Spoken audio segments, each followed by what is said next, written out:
much. Yeah, we serve a little beer here. All right.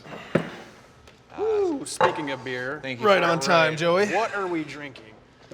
This is the wisdom of Old One Eye. Cheers, gentlemen. Cheers. All right.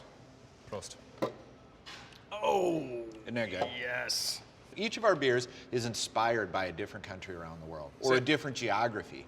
And this one came from Norway. So, Brian, why Insight? Where did that name come from?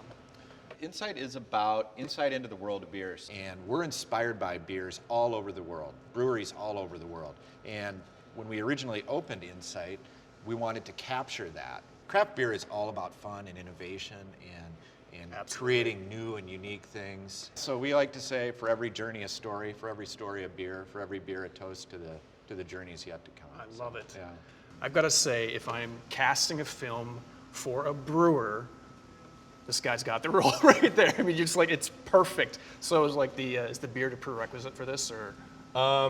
Not to any of the wonderful female brewers. Absolutely. Common misconception, this is just pure laziness. That's really what this You're is. making me a little bit jealous with this one I got here. I'd say it's more like the apprentice level that I got going here. Yeah. Hey, all good things in time. Help us distinguish, okay, master brewer, head brewer, brewmaster, what's the difference between those? To be a master brewer is to be a doctor in brewing. It's the farthest level of school that you go to. Those guys have been in it for 10 to 20 years. They've gone to school in different countries and learned about that stuff. Head brewer, that distinction, usually you have one per brewery, and they're the one in charge of making sure the product goes out correctly, making sure the ingredients are done right, recipe development and things like that. But I don't get to do anything that I do without my great team, so I'm just I'm the guy that sits here and drinks beers with you. Other thing I noticed when I walked in here, the space is incredible, and I think that's one thing that's kind of synonymous with craft breweries is the place that you pick. Yeah.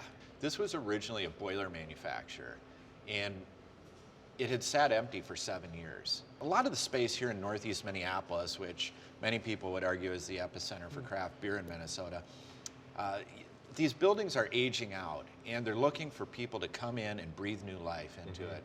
And craft breweries are just perfect for that because it's a lot of creative people with a lot of ideas that they just want to express their passion about beer and the beer culture and bring it to life in the tap room. And that's what's beautiful about it is everyone's so different. Yep. Every tap room has its own feel and its own vibe. So when you go from tap room to tap room, you really get a different experience. And there's not a lot of homogenous, within the community.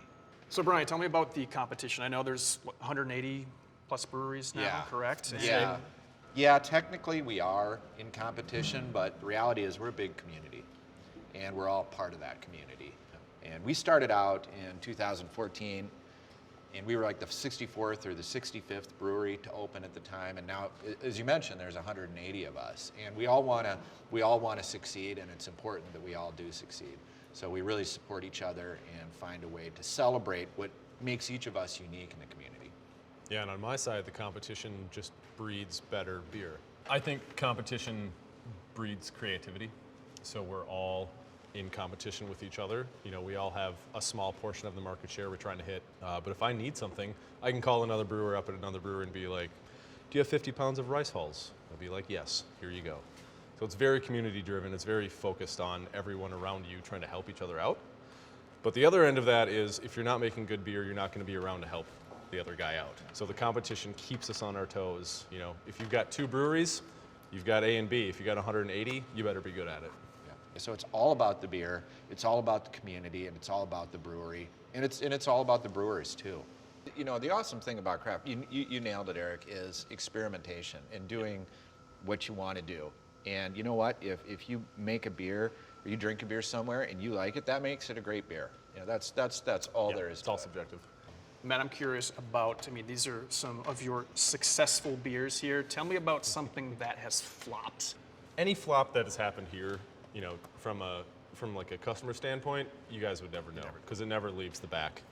How do things flop? Well, if the power goes down,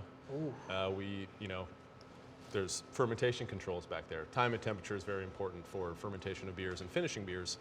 If you lose that ability to maintain temperatures, you've lost basically the beer. So electrical storms knocking out power transformer right in the back. Yeah, we might have lost a beer or two because it got really, really hot. Ouch. Yeah. No flops lately, but what I want to know is the successful ones. So when are we going to taste these guys? Well, we've got about 18 of them on tap, so we can go all try them right. right now if you want. Let's do it. I'm Cool. all in. All right.